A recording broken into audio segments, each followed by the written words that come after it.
I'm Kris Campa. And I'm Sean Hills. The other day, Kris called me just to say one thing. It's going to be a Munchie weekend. What was that, Kris? It's going to be a Munchie weekend. It's going to be a Munchie weekend. This is Circle Takes.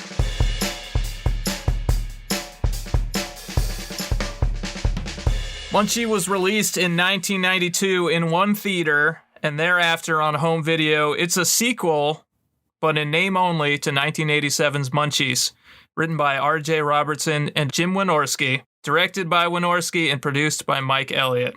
In it, Gage, a friendless tween outcast, dreams of a better life and discovers a wisecracking mystical creature named Munchie, voiced by Dom DeLuise, who takes the kid's wish fulfillment to a whole nother level. Yep, that's pretty much it. I really want to dive into this one with you because when we discussed who was going to say the premise, I'm really glad that you prepped something, because at the end of the movie, not to get out of order here, I don't know about you, but I don't really know what it was about. What is the premise? I felt I had ideas on what it should be, but we're going to jump into that. That's a good point, and I actually focus on that in my director's corner a little bit. What is it about with a capital A? Exactly. So why it's known or why it's not known, in the structure of our little thing that we're doing here, we decided to come at this from potential different age watching perspectives. Sean and I are a few years apart, but not too distant. I think we can both consider ourselves millennials. We are actually 80s babies. And this was a little tiny part of my childhood.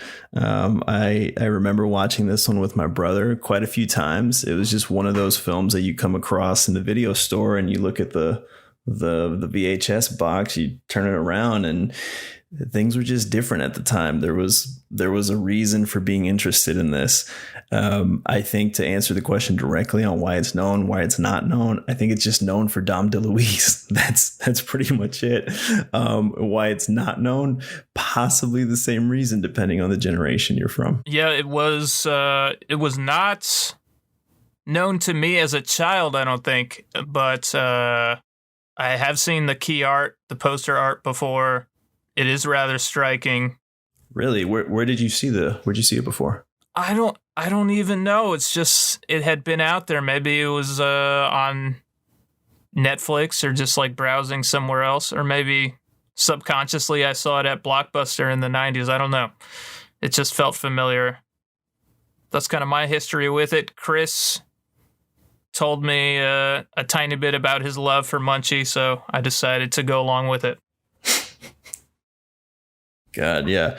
This is a great segue to jump into the gut reactions. So, I'll piggyback off what Sean just said. What did you just call it? My wonderful memories? No, I don't. Watching it again, I don't think so. But I have to say, in our conversations about old films and rewatches and things like that, we have brought this one up in our chats and our conversations, and all I can say is this: I am 99% sure I have not seen this again since probably 1996. That's a conservative estimate there, because at that time I was in 6th grade, and that was probably the time that my brother and I stopped putting old VHS tapes that we tape stuff off of into the VCR to just watch them, just to watch something. That was the equivalent back then of having something on in the background. And this movie was something we could sort of have on in the background and kind of continue watching it while we were doing homework or just hanging out because we couldn't go outside or something. But immediately, I played it last night. I rewatched it last night. The music, I'm shocked at how, because that's something I want to highlight when we get into the shot list. I'm shocked at how familiar it was. And I have not seen it. I don't even know if 96 is a fair estimate. I haven't probably seen it since 94, you know, but the music just came right back to me. I was shocked. Yeah, that theme is an earworm, isn't it? Yeah. My gut reaction, it's terrible. Yeah. I mean, I laughed at certain moments, but I don't think they were particularly like intentionally funny moments. And the whole thing is kind of a mess. That's my gut reaction. Yeah. Yeah, I think it's a fun mess. So yeah, and I guess to sew that one up, my gut reaction was, why did I like this? That's it. You know, that's it. Like, why was it memorable? And I think I can comment on that. What was wrong with you? I don't know, but we can get into that.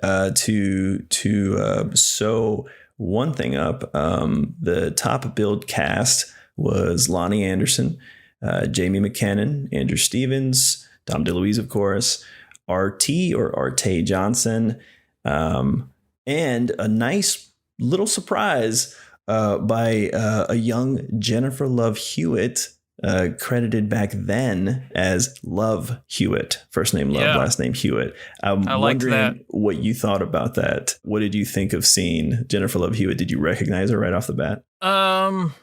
I did not. I wasn't sure. You know, it had that kind of like cliched crush vision where the whole world slows down and he sees the girl, and I was like, is that Love Hewitt, or is that just going to be some other actress who doesn't appear later on in the film? So yeah, I had my suspicions, but I wasn't sure. Yeah. And, you know, going back, every time I thought about this movie, I always thought that the main kid, Jamie McKinnon, was the kid from Indian in the Cupboard, which was also another 90s, you know, child classic from back then. You know, child films or kid films back in the 90s were just, they had a different energy with them, and they just stayed with you. I mean, things weren't as saturated. We didn't have Netflix and all the crap that we have now. Right. So, but what's funny is, you know, doing the little tiny research for this, it wasn't him. This kid, you know, looking at his filmography right now, I mean, he was in Young and the Restless, General Hospital. Actually, according to his last film on IMDb was Munchie Strikes Back, which, as Sean said at the beginning, this is part of a trilogy. Obviously, this is as the entry online said, a loose sequel to the first one. Never saw the first one, never saw the third one. Again, is this the most successful one? I don't know. Are we going to watch the first one? I don't think so. But apparently the kid was in the third one, but I didn't see him anywhere in the trailer. I don't know if you watched the trailer. I did not. Maybe it's a cameo role. I don't know. Maybe. Yeah, maybe. The evil stepfather, I called him Mustache, Sinister Mustache. He was in it, and he went on to have you know, a pretty long career. Dom DeLuise, of course, was, I think it's safe to say, before our time. Sure. I think we both know who he is and knew who he was back then, but it was just, you know, we were coming from we were a new generation, and we weren't raised with, you know, him and your Jackie Gleasons and comedians of that era. Right. But there were some interesting notes learning about Dom DeLuise. But for me, Miss Lonnie Anderson. That's all I'm going to say. Miss Lonnie Anderson. Comments noted. Maybe that's why I like to rewatch it. I don't know. So let's, you know, I think we can come back to gut reaction if we want to, unless you want to add anything before we jump into the shot list. I'm ready to roll. All right. Circle takes. When I was trying to answer this one, it was a little difficult, and it kind of blended in with our second shot, which is called Best Quote. But I'll let you take away the first one if you have one. My circle take is the flying pizza scene. I mean, not only can Munchie move objects with his mind, he can make a pizza talk. Yeah, and if you notice, Exactly. In the credits, the person who made the pizza talk is credited in there. It's a person. I think it's a person. It's a woman's name. But, I don't think this is going to be visible. But if it ever becomes visible, the visual recording of this, look at what I have next to our first shot. Maybe the flying pizza. Maybe the flying scene. Yeah. I think after hearing that pizza talk, I wouldn't want to eat the pizza. Just because of the ethical concerns. But I just love the absurdity of the fact that we know that Munchie can teleport from an abandoned mine shaft all the way to the kid's house, but he chooses not to just teleport to the pizza kitchen and bring the pizza back. Instead, he's like, I'm gonna fly it through the streets, and I'm gonna make the chef chase the pizza with a butcher's knife, because he's just an agent of chaos, and that's why we love Munchie. I think that's a very astute description. I think that makes the most sense, because I'm like, what is he? I mean, if we analyze this the way that we're doing it now, I had a lot of questions. I got 2 pages of notes here of like, what is going on? And the film overall had potential.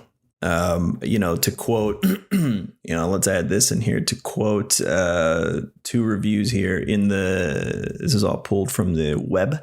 In the 1993 Motion Picture Guide Annual, Charles Cassidy Jr. described the film as a Disney mank. You have to educate me, Sean. I don't know what a mank is. I don't know. Are we getting ahead of ourselves? Should we save this for weird history? Should we hear your circle take first and then move on to best quote? I think I'm going to finish this, but okay. Just this, and then I'm going to jump on what you said. So in the 1993 Motion Picture Guide Annual, whatever that is, Charles Cassidy Jr. described the film as a Disney mank. I don't know what that is. Sean? I'm looking it up now. Oh, okay. That was... It's a manque is a person who has failed to live up to a specific expectation or ambition. So perhaps what this reviewer meant is that it had the ambitions to be like a Disney family-friendly film, but it didn't live up to those expectations. I'd have to agree. To continue the quote, as a Disney mank that was inoffensive as far as it goes, but hardly worth the talent involved. The review noted that Wynorski and R.J. Robertson often seasoned their celluloid junk food with warped humor and happen to give Gage some funny daydream fantasies, but those abruptly cease, and that Chuck Serino's music theme is a pleasant little tune that's the nearest to magic this production ever gets. That last line about the music theme, I couldn't agree more. And it's funny that he mentioned that, because that's one of the biggest questions I had going into this, and something I wanted to highlight was who did the music? And it just seemed to be renditions of the theme over and over. Like that's all the budget they had to pay the guy or the girl to compose that. But I didn't see a credit for this person anywhere. I don't know about you. Yeah, it's Chuck Serino, I think. Yeah, maybe I missed that, but that was something I was trying to find. But yeah, Serino worked with Wynorski on several movies, and this was actually a kind of reappropriated theme from an earlier film that wasn't featured heavily, and the director Jim Wynorski asked Serino to kind of rearrange it and kind of flesh it out a little bit to become the full-on Munchie theme. Well, good to know. Good to know. I mean, I liked it. I thought it was kind of memorable. It was, it's been stuck in my head for the last 24 hours. As soon as it started playing, like I said, nostalgia, it took me right back to me and my brother watching it. And that was kind of the only thing about it. But yeah, to answer Sean's question, I agree. I had that in there. Our next shot is best quote. And I kind of mix those two up, and I was going to say the best quote as my circle take, but my circle take is also the flying pizza. I mean, this was hard to answer, but that's what I'm going to give. I thought about the Jeep scene where the Jeep is trying to do an ET, but yeah, I don't know. Yeah, that's the circle take. That's the one. Like, if I were going to show any scene of this movie to someone, that's the one. Yeah. Plus, I don't know where we can ask questions about this, but maybe something to circle back to. What the hell was the opening about? I mean, that was kind of cool to see the chase, the logistics that go into that, but we can save that for director and producer's corner. But what? There's no origin explained. I don't know if you got it. I didn't get it. Who was the guy? Maybe they said loose sequel from the first one, but I don't know. I didn't see the first one. I don't think that was in there, but it's not related to the first one. Wow. Okay. Well, I would like to find out how you know that. Best quote. So my favorite quote. Best quote is I guess it's a two-parter. Hey, Snooky Poo, how's bunny cakes? At the principal during the talent show, there's a scene where Munchie, which if you think about it, kind of diverts from his goals or his plots, but maybe it adds to your comment about being an agent of chaos. He is changing Gage's grades in the computer, and I mean, wow, let's talk about the sexism that was going on in the principal's office, the misogyny in there. That was an interesting little thing. And he turns on the PA system in the principal's office because he calls the secretary in there, and the secretary reluctantly goes in. Apparently they had an affair back in the day, or that they were trying to quit. And then they got really colorful and carried away with their, Snooky Poo bunny cakes. It's a kind of a funny scene, but it gets transmitted to the entire school over the PA system, and another teacher has to go in there and call them out on it.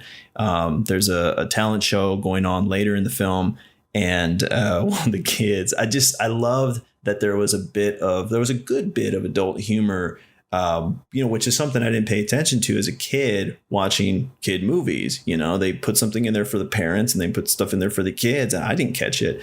But I thought it was hilarious the way that they set it up. They didn't shoot the kids saying it. They just shot a dark theater, and it was hilarious. Yeah. And most of Wynorski's movies are like sexploitation or like erotic horror movies. So I'd like to highlight a particular title off of what you just said called Busty Cops Go Hawaiian. Yeah. So. Yeah. They are. Very, very varied career that he has had. Here's my best quote. At dinner, Kathy is there with Dr. Carlisle. And Dr. Carlisle says to her, 30-something divorcees are a glut on today's market. What a guy. What a guy. Oh, a hell of a guy. There's so much we could dive into there that we can tear that apart. My biggest question is, Lonnie, what are you doing with him? And I guess to piggyback off your quote there, I agree with the objective comedy of it, or maybe the sort of slanted comedy of that line. But because it does add on to the type of character that he was supposed to play, and I think this can absolutely go into our shot called who used to be a theater actor. I'm going with him, so we'll circle back to that. Anything you want to add to that before we move to the next one? I just think it's interesting that the antagonist of this film is not Munchie, who is, I don't know, maybe the devil incarnate. The antagonist of this film is a cancer researcher. Oh, oh my God. Wow. So. Yeah. Wow. Okay. Hang on, Sean. You shook me. Allow me to let me just settle for a second. Damn, you're right. I thought that it was gonna be some, sitcom episode where you learn a lesson about, this bad supposed character, this nuisance, this Munchie's kind of delivered as a nuisance. But wow, you were right. What a mindfuck that is. You hit it on the head, man. I got nothing for that. That's beautiful. That's true. That's true. All right, and then here's my runner-up quote. Oh, okay. Ipso facto, pantso offo. Oh, yeah. Yeah, Dom. Oh, Dom is his own category on this one. Everything was like, let me deliver a line. Everything had a laugh after it. Every single line. I got a little annoyed. No, I like that ipso facto. If I come across, I guess, I'll give you a runner up just to piggyback because I have one down here. But I took this note more as a little area of good writing, because right off the bat we get introduced to Gage, and he is, I wrote down, Gage has balls. He's a smart ass kid, he's not this weak nerd trope that we're kind of used to seeing, or that we think we're going to get when this comes on. And all of the kids had some elevated dialogue for that time. I can't find it in the notes, but here it is. She wrote, it was Love Hewitt, not Jennifer, Love Hewitt, who said, the bully. Oh my God. I'm sorry, Sean. The bully looks like you, bro. I'm sorry. Did you think that? I thought that too. The bully looks like you. And I'm sorry. I was that guy. So you were? Yeah. Oh, man, we should do a whole nother podcast. I mean, maybe you were a Gage, but I was. Oh my God! I can't believe you said that, because it's true. No, I don't want to get too carried away, but to piggyback and to make it concise here is, the bully is saying something about people are known or judged by the company you keep, and then Love Hewitt says, well, in that case, and then she just, there was some really nice back and forth, some nice kind of smart assy comments by the performers here, and I'm gonna chop that up to decent writing for kids, Yeah. So all right, so that was mine. Does it hold up? Not really. Yeah, I'm gonna. Well, I think we should talk about the reasons. My reason is, my God, I don't know if he was a puppet or a Muppet, and I don't know what the hell is the difference between each, but he looked like a rejected, intern created Chuck E. Cheese character. Yeah. I mean, I think we were spoiled coming up with Jim Henson's creatures around the same time, because Jim Henson's puppetry Muppets were just so damn good. Mm-hmm. I mean, even just 2 years before this came out, we had the animatronic Ninja Turtles created by Jim Henson. And those are just so lifelike. Still hold up for me. And then this is just a flapping mouth that doesn't sync up with anything, and we never see below his waist. The poster is a lie. It's funny that you say that. I am so with you there, especially on the flapping mouth, because something I noticed was, gosh, I mean, let's think about this. Well, no, we're gonna say that we're just gonna combine, because we're gonna have to reorder these anyway. But maybe producer director's corner. Why put all the money into the budget for these pyrotechnic scenes with these explosions and the car jumping off the hill? I mean, there was. It obviously looks low budget, but there was some money for those scenes. I mean, I don't know, maybe $1992. I'm not sure, but to sew up what I'm trying to piggyback off you was the lips. Going off what you just said, the turtles. It's almost as though they made the actual lips each part of the lip moved to adjust to potential word syllables, whereas Munchie is, like you said, a flapping mouth. And that really interrupted things. Yeah, it's also important to note that Dom DeLuise wasn't on set. He's not a puppeteer. So who knows also how much lines were rewritten, how much they tried to punch it up, or how much they just let Dom DeLuise improvise. I don't know, because Dom DeLuise only recorded for one day. Well, I'd like to let's save that one for well, that's actually the next topic. I didn't know that. I'm really curious where you got that one from. That makes sense. Yeah, there was. It looks like there was a lot of the left doesn't know what the right is doing, and they had to sort of fix everything in post with $1992 in technology. But at the same time, I mean, again, you got Lonnie Anderson, you got Dom DeLuise, you got 1992 technology, which we know was capable, I mean, I'm not sure where everything went. I'm not sure where it sort of went awry. It wasn't a complete failure. I mean, the film is, memorable to some people, as this cheap little thing, but yeah, wow, not to tangent off and have so many tabs open, but I agree with you. Does it hold up? No, sadly, in a way. I don't know why I say sad. I think the only thing that holds up is the little score, the little jingle. See, that's another interesting component, because I can't for the life of me remember it. If I think about it, if I focus on, okay, Munchie score. No, I only think of. I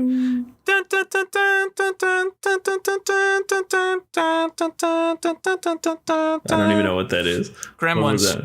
Gremlins. Oh, Jesus. Oh my God. Cut that out. I thought you were actually trying to pull another piece from the film that was memorable, and I'm sitting here thinking, oh, how is that memorable? That's just what comes to mind. I mean, this did come out of being a ripoff of Gremlins. That's what the 1987 film was, and they looked more like Gremlins in that film. Well, interesting to note the difference in this loose sequel to Munchies, because I looked at the Munchies trailer just to that's about all I'm going to see. And even the artwork. Now, the artwork was good on the Munchies, the first one. But you're right. I mean, and to add another piece to what you're saying, another quote from the very few reviews I found here. We're just going to throw this in here. Lawrence Cohn of Variety stated that the film was poor in comparison to its influence, Gremlins, as well that film imitators Critters and Ghoulies.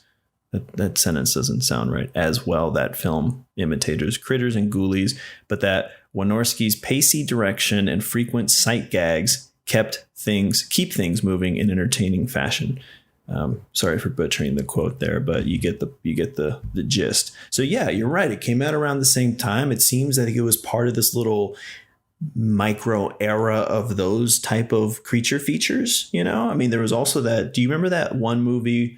Was it called Critters, with the big fuzzy balls with all the teeth? I was scared to watch that. I didn't watch that as a kid. I mean, and maybe the first Munchies was more in that vein, but with this, the premise is not about, hey, there's weird creatures running around. That's, it's more about wishing for a different life, and then, be careful what you wish for, blah, blah, blah. That's more what it's about than there's mayhem because there are gremlins running around the streets of our city, See, this is why we're friends. This is why I love that you're saying this, because I feel like I'm being schooled right now. You're telling me be careful what you wish for, as far as what it's about. And I'm sitting here with mental thought block about what the hell this thing was about. And that's definitely one of the themes. Careful what you wish for. I had a lot of thoughts of this is very much that whole genie in a bottle thing, but it's not presented as wishes. It's not presented as, you remember Oh God? Did you see Oh God? I think it was 76 or 72. And then the sequel was Oh God, You Devil. No, I was very interested in those, but when I was a child, but my parents deemed them blasphemous, so I was not able to watch them. I think we should unpack that whenever you feel like, Sean. Okay, that might be the next movie. Oh God. There you go. It's a good idea. But yeah, it was it was very much that whole, my life is tough. Poor me. I wish I could change things. Oh my gosh, this MacGuffin of a creature thing entity comes out and is gonna help me, and but then I just feel like that was set up and then forgotten about. Well, yeah, and that's actually why I've kind of centered Director's Corner around that very idea of like a failed premise, a failed theme. Like it's kind of set up, but then it goes away, just like the kids' fantasy scenes go away. Yeah. Weird history. Like I said earlier, it came out in only one theater, the Belforge 10 at Hickory Hollow. Shout out to our hometown where we are both, we're sort of both from. I was raised there, born in Texas, but I was raised in Nashville. Right. So it only showed in the one theater, not for very long. And then most people know it as a direct-to-video release, though it's technically not direct-to-video because it was in one theater. I don't know why it was in just that theater. Because watching it was filmed in L.A. There's no Winchell. Yeah. There are no Winchell's Donuts in Tennessee that I know of. And this is worth actually trying to. Let's see here. It's worth trying to click the citation. Let us put this disclaimer out there because I saw the same little interesting piece of research. Yeah. And right next to it did say better source needed. So clicking on the source. The source apparently is from Munchie Blu-ray Review. Wow. Yeah, Blu-ray.com. Apparently it was maybe somewhere in the Blu-ray. Well, and what I found is it's a scanned newspaper ad from 1992. It appeared in the Tennessean on May 14th, 1992. It's a full-page ad that says, starts Friday at the Belforge 10 at Hickory Hollow. We need to see each other's research. I want to see that. You need to send me that. Wow, that is really cool. That's really cool. I've actually been to that theater back in the 90s. Maybe, Sean, maybe that's why I know the movie. Maybe we gotta find out what this unique, mysterious tie is to Tennessee. Yeah. It's not like Dom DeLuise had, I guess, a Nashville connection. We're going to have to, jury's still out on this one. We're going to have to come back to this one, but it is a very interesting little piece of history. Yeah, maybe Roger Corman owned that theater or something. I don't know. I think that's, I think that's a good assumption. One thing I found here was apparently Munchie had an 18-day shooting schedule. The director, Jim Wynorski, spoke about working with actress Jennifer Love Hewitt, that working with her led to him writing Little Miss Millions, specifically for Hewitt, who made her debut role in this film. Talking about Munchie, not Little Miss Millions. 18-day shooting schedule. I think we definitely need to save that one for the director and producer's corners. Now, I was interested in doing a little bit of scholarly research. Oh, please. So I went on JSTOR, which is a common place where people might find cited works or published articles on specific material, and there's only one result that comes up when you type in Munchie and Wynorski. If you have a film and it's cited in the literature, usually it'll have the title and then it'll have the director's last name, at least in passing in there. So that's what I did. I typed Munchie and Wynorski in, and there's only one result, and it's a book about erotic thrillers, and it just mentions he directed Munchie in passing. So there's nothing else about Munchie. There are no scholarly books written about Munchie.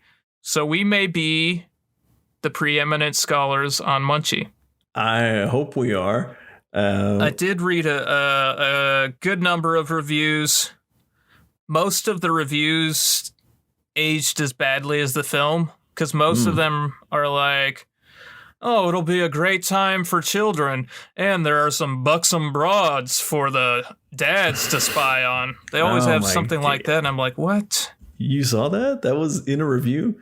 In several reviews, but I want to highlight a particular review I saw from the Christian Movie Guide.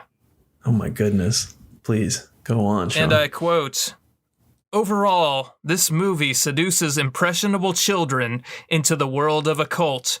The filmmakers establish a scenario with which youth will identify and then explore magic as a way to bring about justice. Of course, this technique is evil and forbidden by God. Shout out Christian, whatever. Christian Movie Guide. Christian Movie Guide. Are they still around? Christian Movie Guide. They seem to be. It was given a -4 content review because they highlight language, violence, sex, and nudity. Those are like the big content warnings. But of course, it also centers around the occult, as they say. Oh, not to open up another rabbit hole here, but I gotta say there was, it sounds like we're sort of leaning towards a bit of a, trashing this movie, maybe not intentionally, but just more like what it is, how it's delivered, and what we get in the final package. But I will say the thing that piqued my interest the most were the most unanswered things. The origin. Yeah. Even though it was funny and goofy, he pops up in the ancient Egyptian hieroglyphs in the professor's history book. Do you remember that? Yes. And he just pops up in history, they should have done something with that to give us sometimes just knowing the facts of the character and the story are interesting enough to be able to say, oh yeah, well, he can't fly because he's X, Y, or Z, or he can't do this because of that, or because he was involved with the whatever. I thought that was pretty fascinating. And again, I'm going to harp on that opening scene. What was that about? And why did Gage find him in a mine, but the guy threw him down an endless pit? Remember, it said bottomless pit ahead. Exactly. How did he get into the mine? Because we know that the box can't move on its own. Otherwise, he would have slowly shuffled the box towards civilization. Yeah. And Gage kind of calls him out on his own shit when he says, "Oh, if you have all these powers, how come you couldn't get out of the box?" And I think Dom DeLuise or Munchie just gives this some just aside type answer that brushes it off and says some goofy line and just doesn't answer the question. I was waiting for the other shoe to drop the whole movie about this evil, sinister side of Munchie. And yep. I thought for sure when the professor's like, who did you meet? Yeah. That creature? And I thought the professor was about to unveil this terrible history and tell him to stay away from Munchie. But that doesn't happen. He's like, nope. Oh, I'd love to meet him. Yeah. Let him know. Let him know I'd like to sit down and have a chat, have a coffee. Yeah, and we don't even. Yeah, he ends up going on a research trip with him. We don't know what this origin is about Munchie, and I agree with you with this unresolved plot about what were Munchie's intentions? Just to be rambunctious? Yeah, I think he's kind of a trickster type figure. I don't know. Did he destroy the lost city of Armin Khan? I love that there's a direct flight to the lost city of Armin Khan. That was like. Shout out to the cameos in this film. Did you catch the X-Men poster? I did make a note of that. Like that was one of my first notes watching. Yeah. And the old, I think when you said the direct flight thing, it reminded me that there was a Delta Airlines old logo in there, an American Airlines classic logo, and I believe TWA was in there somewhere. But that was kind of nice to see that nostalgia. So, I think it's worth noting though in our weird history shot that I don't know about you, but I didn't see any notes about alternate casting. Did you? I listened to an interview with the director that's on a podcast called The Good, the Bad, and the Sequel. And that's where I learned that DeLuise was only there for one day. I don't think he name dropped any other possible actors. I don't think so. And I think it's worth noting that, when you do a film like that, you kind of bankroll a lot of your selling points around your main star or your sort of special star. Genie was Robin Williams. Munchie is Dom DeLuise. You sort of like that. You're banking on that. You're putting your eggs in that basket. He didn't come back for the third. If you watch the third trailer, you get all these antics, and then you say, and Munchie voiced by, and I don't remember who the actor was, but it was some low level comedian. So I think at the end of the day, Dom is really what makes this movie any sort of special. It's that we don't even know if the Munchies talk in the first ones. I just saw a bunch of squealing little animals in the trailer. I don't know. I just don't know. How would you reboot this? You want to hear how I'd reboot this? Yeah, I think I know what you want to say or what you're gonna say. Okay. Lock in. Okay, so all right, let me get into my pitch mode here. Okay. All right, I was wrong, by the way. So I think there's a lot of potential with the Munchie character. He's kind of like Loki, who's very popular right now. Just had a successful television show, except he's even more influential on human history, and he's more powerful. Okay, so here's my pitch. Okay, it's a total reboot. Munchie's locked in his box, but not in a mine shaft. This is how we start. He's locked in his box, but he's in a museum. And he's not talking. He's quiet. He's waiting. For who? Just the right person. One day the museum opens and there's a hubbub like never before. People all in black and sunglasses walking around, talking into earpieces. Munchie sees someone through the sea of suits, the president's daughter. He convinces her to open the box, and wham, we've got Munchie in the White House. So like the original, Munchie's making all the president's kids' wishes come true. She's got more confidence. She's more popular, but he's also wreaking havoc behind the scenes. He's exposing political scandals. He's pushing foreign tensions to their limits, and he's got the nuclear codes. Jeez. That's right. This is a Munchie hellbent on bringing in an end to America as we know it, and the president's daughter needs to decide if her friendship with Munchie is worth the total annihilation of everything and everyone she knows and loves. With liberty and justice for Munchie. All right. Christopher's reaction. I thought that you were going to answer me by saying I wouldn't. So that's what I thought you were going to say. Second of all, you had me at making all the president's children's dreams come true. I'm there. I'm in for that. And oh my God, my answer pales in comparison to your well-prepared pitch, Sean. So dare I try to follow that up? Sure. With this preface, it's just not going to be that great. Would I reboot it? I think I would. I think I would, especially based off the energy of your pitch right there. I would reboot it because it's silly, it's kind of dumb, but there was opportunity to make it better silly or better dumb. You know, there was an opportunity there to make it a little bit more special in terms of, oh, he, you know, it's special because he was the only one that can make a pizza fly, you know, something like that. But my reboot would absolutely revolve more around the origins of the guy, you know, what he's capable of doing, you know, what his purpose is, what he wants to do. I mean, we just, you know, answer more questions basically, but I'd say we take some of the struggles that Gage was exhibiting in this one, and, you know, in terms of like, you know, being a new kid. I mean, look, let's think about the highlights here.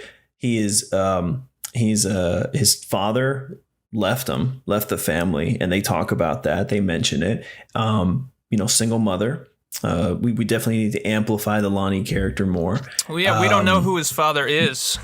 Yeah, we don't. And his father could be the guy at the beginning of the movie. I was going to say the exact same thing. You very much well could be. You know, get some, I think the professor character had a lot more opportunity. I mean, hell, you know, I don't even know if I would call it a reboot. I think my version's a remake. Yours is probably a reboot. My remake would just, you know, amplify some of these themes and these social issues that happen with kids. You know, and this was a mature kid. Gage was a pretty mature kid with the way he thought in terms of, well, the dialogue that was sprinkled in there. I feel like I want to go through notes, but a lot of my notes are more like, you know, like I wrote this one down, the whole where to sit dilemma. We've all been there. That one hit really hard. If you're from the public school system, which I don't know what private schools do, but if you went to public school, that was a thing. You know, you turn around, where do I sit? I mean, it's like, I was never a transfer kid, at least not like him, but that could be tough, you know? Yeah. Then again, kids in my school also never really acted like the Hollywood films, you know? Nobody ever hit the whole Forrest Gump, can't sit here, you know? And we're bullies like that. Now, funny thing is, I wrote this note, Gage mentioning his own death. I wrote down narcissism ? I mean, the kid is the kid's an interesting figure there. Like, it'd be nice to kind of dig a little deeper. I think sadly this film was focused way more on the surface level. Let's show you what we can do. And we're just going to sprinkle in a little bit of plot and story here and no character development. Yeah. Yeah, again, I think mine's a bit more of a remake, and yours is a reboot. What would make this better? What would make this better? Oh man, I was trying to go with gun to my head, just answer the question. I was going to say better directing. I mean, what do you think? You know, you have more of a director's side. Is that, you think my answer is valid? Do you think that's, ask me the question. Oh, well, I'm sorry, Sean. What would make this better? Rewrites. Yes, I'm with you there. So, yeah, Wynorski, I mean, is kind of famous for making a lot of films in very little time. So I just don't think he really took the time or had the interest to make things better. Like I noted, in particular, like the logic of Munchie's powers is just like all out of whack. Like, yeah, it's a movie and not everything has to add up exactly, but like, I don't think he even like wrote down on a piece of paper, like, here are Munchie's powers, and then kind of applied them, you know, as such throughout the script. It's just kind of like, oh, what do we need in the moment? We know Munchie can teleport, but or we know he can make things fly, but he doesn't teleport someone chasing them in a car chase far away from them, you know? He doesn't make that guy fly away like the pizza flew towards them. There's just so many things that are like scattered. So scattered, yeah. Yeah. No, you're right. I'm in your comment on Wynorski's ties in with what part of our weird history, which was shot in 18 days. But we'll save that for the producer and director's corner. Yeah, I agree. And then I guess you want to answer this shot in a or at least I feel pressured to answer it in a artistic highbrow sort of a way. But I mean, let's also be honest. The fucking puppet, the Muppet, the character, the Munchie himself. Yeah. If they just, I mean, what about his hair? I mean, he's like, I think that they tried to morph Dom DeLuise into what he would look like as a puppet, because Dom DeLuise was a bit of a heavier set person. He wasn't fat or anything. He was a larger man. And there's something I noticed on the cover. Did you see how his pants, his little pleated pants with the white tennis shoes? It's such a very like Rob Reiner old man-esque sort of silhouette. Yeah. And Munchie's this little character, and he wears a leather like jacket and these blue pleated pants with white tennis shoes. Yeah, it looks like a greaser on the poster, but I don't think he ever wears that outfit in the movie. And of course, he never flies on top of a pizza, which was incredibly disappointing. You wanted him to fly on the pizza. It's on the poster. I know. No, I'm just, this actually ties in really good to our next shot. But yeah, no, let's leave that one pretty simple. What would make this better? A better Munchie. That's what I'm going to say. A better Munchie. And I agree with you. Rewrites. Next shot. Who used to be a theater actor? I put this in because, it's kind of fun to analyze who's overacting, or who's maybe trained a little better. I was paying attention to a lot of Lonnie's performance on this one. She has a cool little history of being this. I mean, she was on WKRP in Cincinnati, and that was like a big show of its time, especially for the audience and the people around the history of that show. I mean, that was notable. And Lonnie is, I was paying attention to how she was playing this thing. And I think that there was a bit of suffering from some directing there. I saw some takes that were like, oh, well, yeah, she's playing it as best as she can for this thing. But okay, yeah, not to get lost there. My opinion is the mustache. What's his? Andrew Stevens. Yeah, I think he was definitely a theater actor. It doesn't seem to note that on his Wikipedia page. Well, let's talk about the man that has some good credits, though. He has a lot of good credits. Yeah. Boondock Saints, 3,000 Miles to Graceland, The Whole 9 Yards, The Pledge with Jack Nicholson.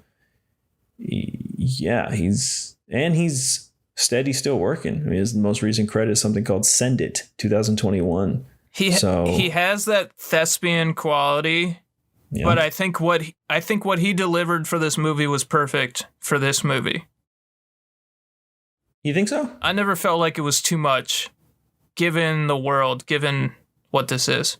Okay, I'll sit with you there when you said given the world, because I was going to respectfully disagree. And I thought it was a bit of overacting at times. But, that ties into our very next shot, which is age-watched perspective. We should rename this shot. But we can call it the nostalgia factor. The nostalgia factor. Yeah. To answer it and to jump on what you said there, you're right. He, for that time, and for like the energy and the ambiance of this silly movie, especially off of Dom DeLuise, it makes sense. He was kind of working with what he had, I guess. I mean, I think I'd need to see some of his other performances to really answer that question clearly. I'd like to see him in this The Pledge with Jack Nicholson. I don't remember him in there. Me neither. Yeah. But he actually did begin his career as a theater actor. Oh, he did? Yeah. Oh, well, there we go. So there you go. For shits and giggles, I wouldn't mind finding out if Lonnie started in the theatre. Sean and Christopher did. Yes, we did. For those of you who care. I like her little mini bio on IMDb. A bodacious, bedimpled, pert-nosed, well-endowed knockout, Lonnie Anderson earned an assured television sex symbol pedestal during the late 1970s and 80s as sexy but smart Jennifer Marlowe on the sitcom WKRP in Cincinnati. What is this quote from? IMDb, her little mini bio on there. Wow. Even that's definitely not written for 2021. Yeah, all eyes were peeled on this. Let's see. Who helped to bring back the glossy platinum blonde allure of Marilyn Monroe, Jane Mansfield, and Amy Van Doren. I don't see anything about theater for her. And I think, yeah, it just says she started out in local commercial. Oh, it does say and theater shows. So maybe. Maybe. Yeah. But anywho, yeah, I think this is definitely a shot that's more geared to like us trying to call and identifying who we think used to be one based on our experiences. And, you know, because you and I have shared a casting experience where we thought the person was basically being too theater. And there's just definitely a difference between your theater actor and your film actor. Yeah, definitely. Yeah. Yeah. And a little bit of genius when they're able to mix in with each one. Yeah, if you're able to switch and if you're able to speak to both languages, you know, playing to the camera that's inches away from you versus playing to the rafters. Yeah. Big difference. Yeah. Dom, I think it's very safe to say he was. Oh, for sure. And I think we could actually throw the professor in there too. What was his name? You're correct. Art Johnson. Yeah, Art Johnson. Yeah, I think he was too. He definitely had the theater thing going on. Yeah, he was looking a little bit like Albert Einstein. I don't know if that was intentional or not. Yeah. And he's just, yeah. Another thing is, because, you know, in the Corman verse, the Roger Corman verse, they love to rip things off. Got a little bit of a Marty, Doc Brown vibe, and I'm sure they were like, hey, what worked about that? Let's throw in an old professor to be this kid's only friend in this movie. That's a good observation. I couldn't agree more. I think I said the exact same thing about the Albert Einstein thing. That's what I was like. And then I noticed later, because he's introduced to us with smoke on his face from working on some old Jeep with a United States Air Force logo on it that ends up being the proverbial ET flying bicycle when they're flying through the stars trying to escape Stevenson, or the God, we got to find the character's name. The Dr. Carlisle. The Dr. Carlisle, yeah, the cancer doctor who ended up being the antagonist, as Sean pointed out. Age watch perspective, I think we can do this one pretty quick. Wow, what a difference. Like I said at the beginning here, I really think the last time I saw this, probably with my brother, was no later than 1996. As a simple rewatch that we just had on tape and we put it on for the hell of it. But even then, let's say I did see it last in 1996, and I obviously saw it first in 92. I didn't notice how tough it was to watch back then than I do now. But there is a little bit of light magic that kind of worked for this thing for what it was. And if you look at the artwork on the Wikipedia page, it's part of this FHE release. This, I don't know if they were a studio or an organization that did these family home entertainment. Or family entertainment.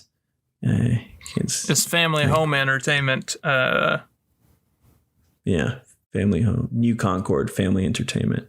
Oh wait, no, it just says family entertainment. Maybe I'm thinking of something else. Yeah. Anywho, I don't know. Family entertainment with some of the wisecracks in this. I don't know.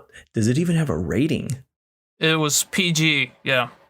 Oh, it did. Okay. Well, and I was actually curious because if you look at the poster of the original film, Munchies, It does not look like a children's movie from the poster art of that.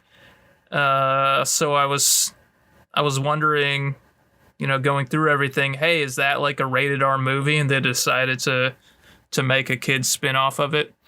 Yeah, because he's looking up a skirt. He's underneath a skirt. Right, it's a little gremlin-like creature looking up a skirt, which does not read child's film to me, but that one's actually PG as well, so I don't know. Because it's very rare to have a series where, there's like a children's movie and then also an adult movie. Spy Kids is the only one I can think of. Machete, the Machete movies are a spinoff of the Spy Kids movies. And, the Danny Trejo ones? Yeah. I had no idea. He plays that character in the Spy Kid movies. Well, that's an interesting little crossover world of a universe there. That's kid movies that end up being adult sequels or something. That's interesting. Right, so that's why I was curious if this was the other way around, but nope. Yeah, it'd be interesting to get Jim's take on that and just see where the inspiration came to like option this thing or get the rights or be cleared to make a sequel. I mean, we got to talk to the Concord people. So yeah, age watch perspective. I think this kind of ties into our gut reactions at the very beginning. It was, I don't want to say it was tough to get through. It had me going, I was engaged. I was watching it. There wasn't really any moment where I just rolled my eyes and just didn't want to watch it anymore. But it's tough in terms of the visuals. I noticed that the transfer on I rented it from Amazon. The HD transfer is really nice. Looks good. So it has the aesthetic going for it. So that's it for me. It was definitely different age watch perspective. And the only thing that stuck out was the music. Speaking of the transfer, I was curious to see. I wanted to see if there was a director's commentary because I wanted to listen to it if possible. Oh my goodness! Is there? There is not, but I don't know if this is real or not. I'm sending it to you now. There's an Amazon review on the Blu-ray that says beautiful restored version. And the review is written by James A. Warnowski. And it says, as the director of this picture, I was quite pleased with the visual upgrade from Shout Factory. How did you send that to me? It's a screenshot that I sent over text. Oh, okay. So I don't know if... I'd like to think that this is... I mean, what other director would comment on the Amazon... of their product and say, I was quite pleased with the visual upgrade. God, oh wow, I'm looking at the clip. I remember when the Showtimes used to look like that. Magical, mystical Munchie. Oh my goodness. And Lonnie was top billed though. Let's give it that. True. Lonnie getting the top billed. And I'm looking at this beautiful restored vision. The Wynorski spelled differently. I know, it's spelled wrong. Yeah, so. Yeah. Great movie. So Pearl Wallace underneath said, great movie. 5 stars.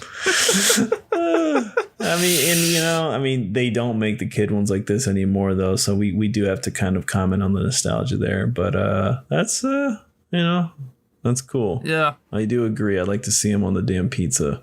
Put him on the pizza. Maybe in the reboot. Obviously, my nostalgia factor is nil.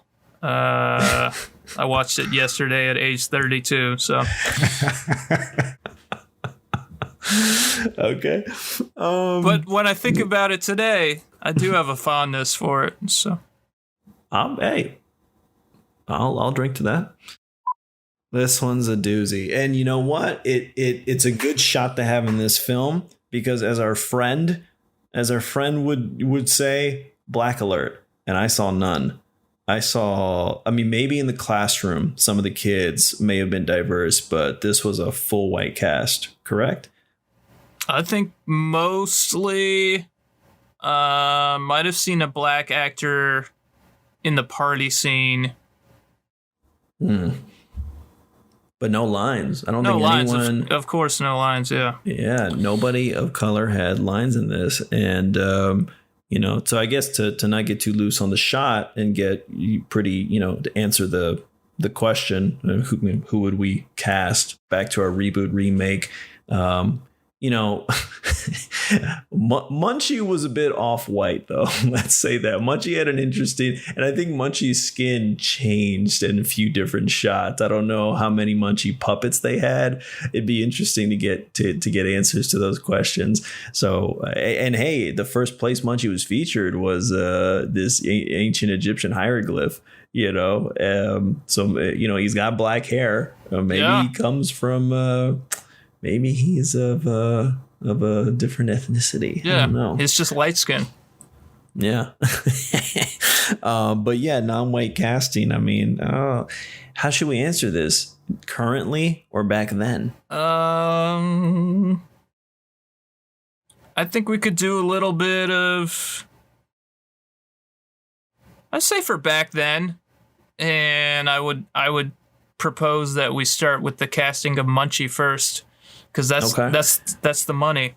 For back then at the time, and let's line this up with where it was released in terms of, I guess, quality or, straight to one theater. Who was a B actor that could have done this who wasn't white back then? Damn, I should have prepared a little better for this because I want to go first. I want to jump in and just go to Eddie Murphy for Munchie's voice. But they couldn't afford him, obviously, for this kind of budget. So I would say you answer the question and I'll pop one into my head. Here's who I am putting forward in 1992 because I know this guy can do it. I know he's done Creatures. Mm-hmm. John Leguizamo. And he's a comedian. He could riff all day long. You know what? You're right. He does. I think the essence and energy of the character he plays in The Pest is what they wanted Munchie to be. Yeah. It's funny. You scared me for a second when you said John, because my alternative actor is also named John, but it's John Witherspoon. I think he would have been good as a Munchie voice. It would have been, I don't know if it would have been odd casting, but I'm trying to think of these sort of lower level or maybe up and coming actors at the time that could have done this. For a quick moment, I thought Whoopi Goldberg, but then I was like, I don't know about that. Maybe one of the In Living Color performers, Tommy one of the Davidson. Wayans. Yeah, one of the Wayans, or David Alan Grier. David Alan Grier would have been kind of funny. It would have been good. David Alan Grier is Munchie. Maybe. 92, we're talking, I don't know if Boomerang was 93 or 92, but Martin Lawrence was still sort of coming up. Yeah. That would have been interesting. Yeah. All right. What about the rest of the cast? This is where it's a little trickier for me, because if we keep it in that time period, like child actors of color, aside from maybe like The Cosby Show or the kids from the Mighty Ducks. Family Matters, Mighty Ducks, like there just weren't that many out there on screen that we could kind of pick out, which is unfortunate, but right. Shitty and you time. said it on screen, kids that were making films. Right. Yeah. Seemed that the majority of them were on TV. Macaulay was obviously all over the place, but damn, this is sadly tough. I think our best bet is going to be grabbing one of the kids, one of the diverse kids from The Sandlot, or was the one I just said, the Mighty Ducks movies. Ducks. But even those were like a couple years after this. Yeah, right? And they weren't. I don't know if they were strong enough to hold. I think they had potential to carry a film. Definitely, you could have done something with those kids back then. I'm sorry to say, but those kids back then are better than the kids now. Yeah, I mean, it's not like the kid who plays Gage really carries the film.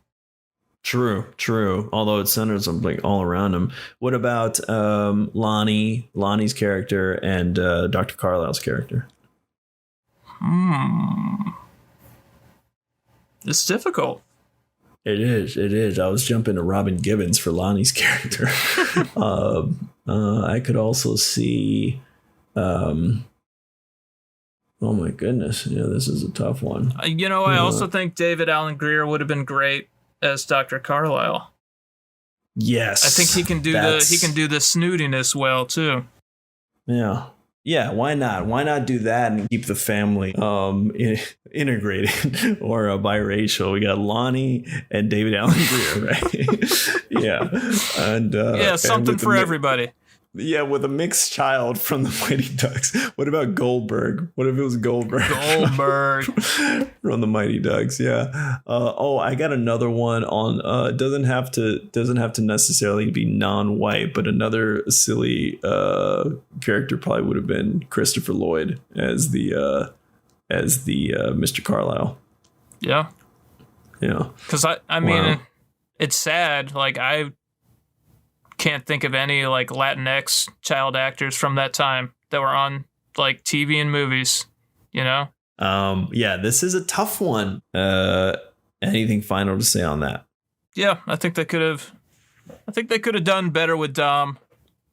It sounded like he just kind of phoned it in a little bit here and there. Couldn't agree more. It sounds like he just gave him a bunch of samples, and then there you go.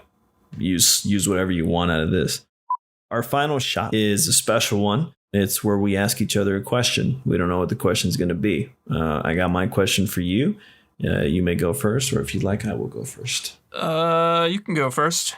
I'm afraid that you have the same question as me, but we'll see. Oh, okay. That'll be interesting. Here's my question. Which Munchie do you like most?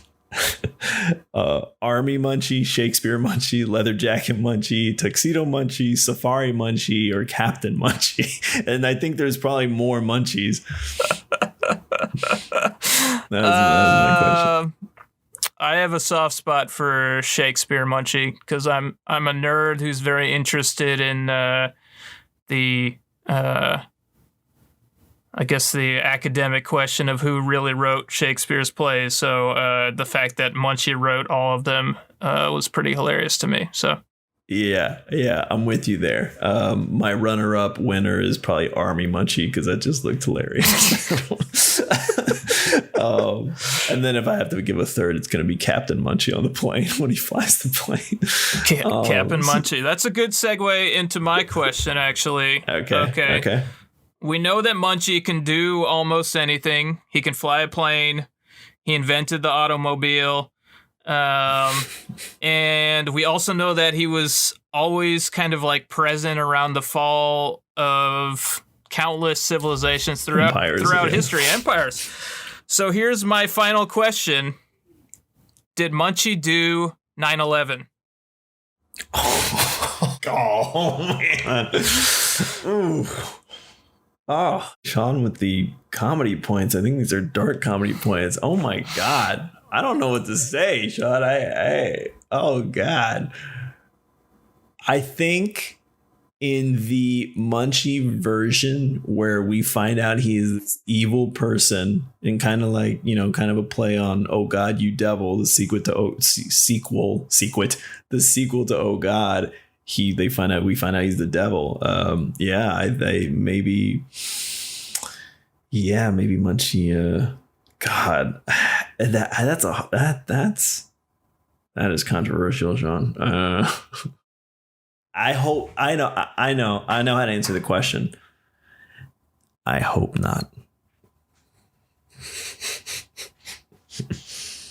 Yeah, I hope not. Okay. All right. We're done with the shot list. Let's close this thing up. Producer's Corner. So, we're saving these. These are our closing, talking points because, in the grand scheme of it all, Sean's more of a director. I'm more of a producer. I'd like to comment on, especially after finding out that one note that this was shot in 18 days. I can believe it, but what's hard to believe with that, and what's probably quite a bit daunting, is that this was shot in 18 days in 1992. As a producer, from the producer's perspective, I mean, that must have been a tight production. I think that you can visually see where the corners were cut, for everything from the SFX on the puppet. Funny, I'd like to also note that the special effects of Munchie himself were awful and paled in comparison to something so minor. Just give me a yes or no if you agree. When Munchie disappears, you see the equivalent of this, like in Star Trek, when they energize, you see these little gold specks. Those gold specks of him disappearing looked so much more realistic in watching the film than any of his parlor tricks. Yeah, for sure. So my thing is, to add on to Producer's Corner, why did they put the money in the disappearing versus the Munchie? I mean, my goodness, and I was looking forward to seeing the trailer for Munchie Strikes Back, which I believe is the third sequel. Wondering if usually with that you're gonna put more money into something to make the puppet look better, but nope, it looks like the same damn puppet. I think they changed his hair a little bit. From a producer's perspective, I am impressed that this was done in 18 days. I'll say that. I would have given it a month.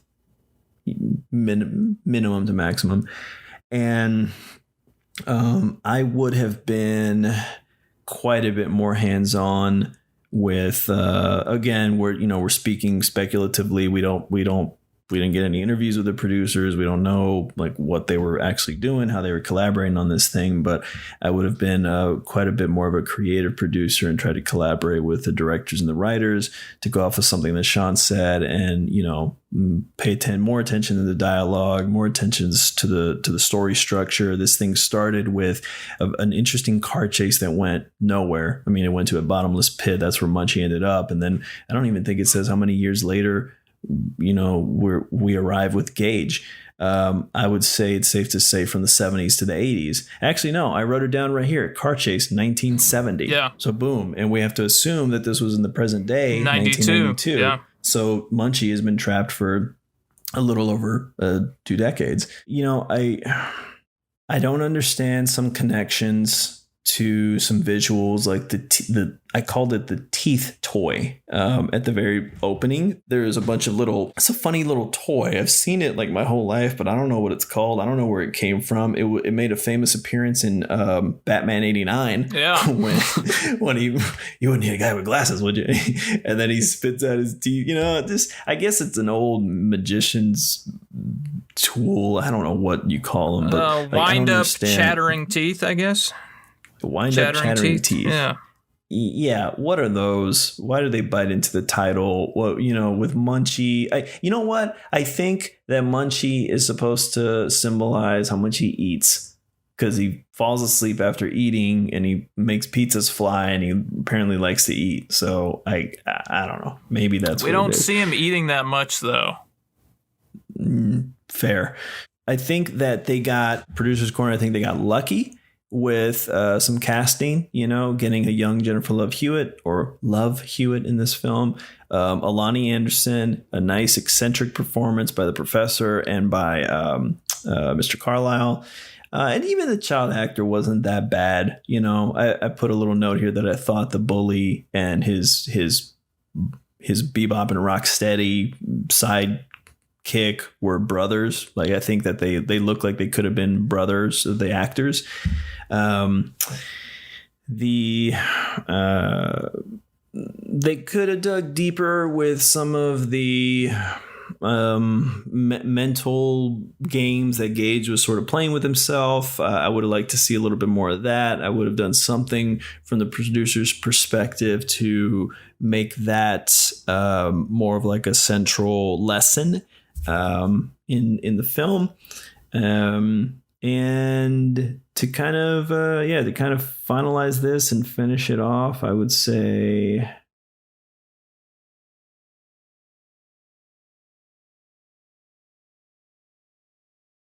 I would have said reduce some of the silly gags to salvage this picture the way it is, I guess, and paid more attention to to what they were really doing while they were making this. So yeah, but I would have been more boots on the ground producer for this sort of thing, and you would have been Army Munchie. I would have been Army Munchie, yeah. But from I guess a logistical perspective, and to cap this off, I'm pretty impressed that this thing was shot in 18 days, and they got lucky with the cast, and it's got some issues, but yeah, that's the producer's corner. All right. So let's step into the director's corner. What I'm going to talk about kind of crosses into writer territory as well, but Wynorski is a writer-director, so I'll speak to it. I'm really interested in character arcs as they relate to expressing a theme in a movie. And I just didn't see that here. We discussed earlier, Munchie says something like, be careful what you wish for. But then there's no terrible consequence to that. Everything that Gage wishes for happens, and then he's fine. Even when he removes himself, he chooses to remove himself from Munchie, and then Munchie just shows up in his house right away. And he's fine with it. There's no fallout of this happens in movies a lot where two characters have a little bit of a breakup and then they come back later on and learn to resolve their differences or whatever. But that doesn't happen.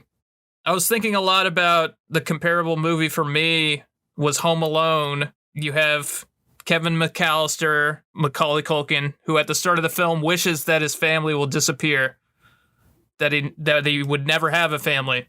And then his wish does come true. He's left home alone, and he enjoys it for a while. But over time, he starts to learn the value of having his family there.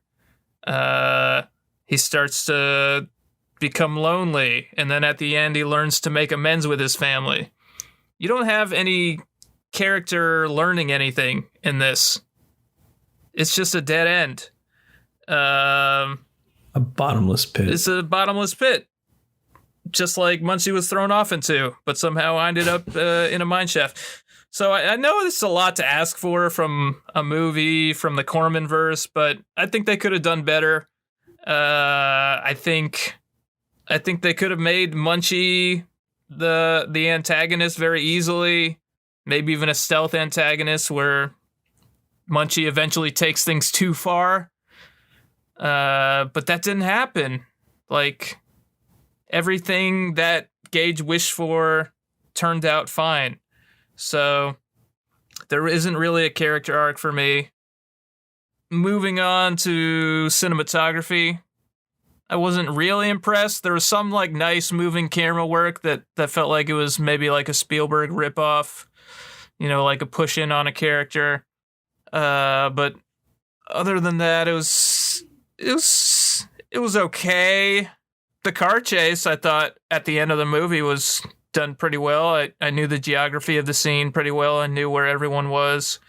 It was less confusing than a Michael Bay car chase scene where the camera's just all over the place. You don't know if the car is behind the other car or in front of the other car.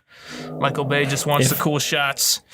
But if I may, go ahead. I would just like to say I agree tremendously. You're pointing out things I wanted to mention, and I think that I unfairly paid attention to what I would do different or what I would change or fix instead of objectively praising what was kind of decent and good. And I agree. The way that they shot the car scene at the beginning and the end, it's you guys came in pretty strong, right?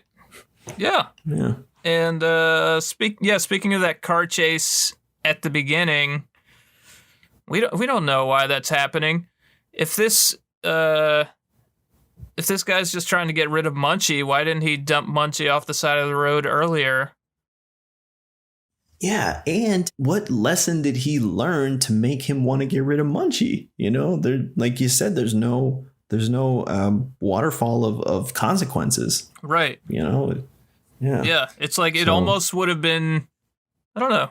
Maybe it almost would have been better if Gage's mom was mad at him for what happened with the doctor character. But instead she kind of puts her foot down and is just like, no, this doctor's horrible. You're right, Gage. And then kind of gets rid of the doctor from her life. So it's not like there's even tension there where, okay, the mom's like, I really was into him. He was the only guy who was going to marry me, and you ruined it, I was waiting for something like that to happen, and nope.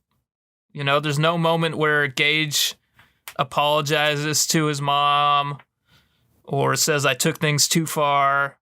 There's nothing like that.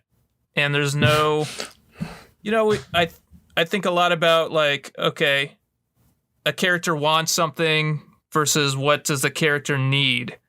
So a lot of times a character wants to have something, like Kevin McAllister wants to be left alone. He wants to live his own life. But what he needs is to like understand how much he needs his family, right? That's what he needs. Yeah. So this movie was just kind of, if you've ever seen it and you felt empty and dead inside at the end, that's why. All right. Empty and dead inside. Yeah. Now, you brought something interesting up with Lonnie's character. She's actually quite a bit stronger than they just didn't highlight how strong she was. She didn't take the bullshit from him about the line that you said, that best quote, the 30-something, single 30-something with a kid. And, I think that to answer the question, that doesn't make sense to answer the question. She knew what she was working with. She knew that he was lucky to be with her. Yeah. And she treated that well. But yeah, there was a bit of a lack of like affection relationship with her own son. And it kind of did this weird like up and down sort of thing. We think she's this character who is sort of desperate to have a man in her life because that is what society sort of conditioned women at the time to think that they needed, was a man or a father figure. And then the line even comes in on the nose with him telling her outside the car he needs a male role model. He's just like the worst one. And then when he takes her to dinner, she does the very like respectful, like she didn't do the thing where, I need to like let him down easy. I need to be nice to him. Yeah. No, she like put her foot down and said, hey, I think we should just be friends and let's keep our friendship. She did that in a very strong, respectful, simple way with like dignity.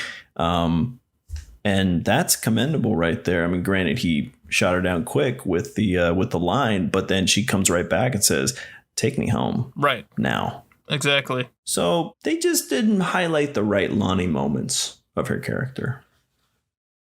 Yeah, and they didn't like think about it in terms of how does it affect the main character's journey? How does it affect Gage's journey? How do you think it affected Munchie's journey? Munchie is just on a whole other trip. I don't know. I bet they wanted him to be like this pothead-esque type character, and then the Concord Entertainment or whatever was like, no, this is gonna be a family movie. Cut all of that out. That's interesting because I read a review that kind of notes like, the casting of the Munchie character has changed, and they said in the original movie that it had more of a Cheech Marin type voice. So that would have, there you go. That's it, dude. That is it. Let's leave it there. You said it. Let's go right back to the shot of non-white casting. Cheech Marin of Cheech and Chong fame would have been perfect. I'd like to give a little shout out to him because he did voice the family dog in Married with Children. He was Buck. He played the voice of Buck for a while, so he would have been a great alternative. I have one final thought. It's kind of an open-ended question for us to ponder as we close out and into the beyond. We talked about how Gage's fantasies stop after meeting Munchie, the little fantasy sequences. So what I want to put forward is maybe the whole rest of the film is a fantasy sequence. I'm going to let you leave that one in the bottomless pit, because I got nothing for that. I don't know. We'd have to read the other drafts of the script if he even got to other drafts. I don't think he did. Yeah, I think it's giving him too much credit, but that's one way I want to interpret the movie. I like it. I'll give it to you. It creates a challenge, a mental challenge there as a viewer. I like it. I don't know, but it's, yeah, we're going to leave it there. What do you think? I think so. This has been Circle Takes. See you on the next one.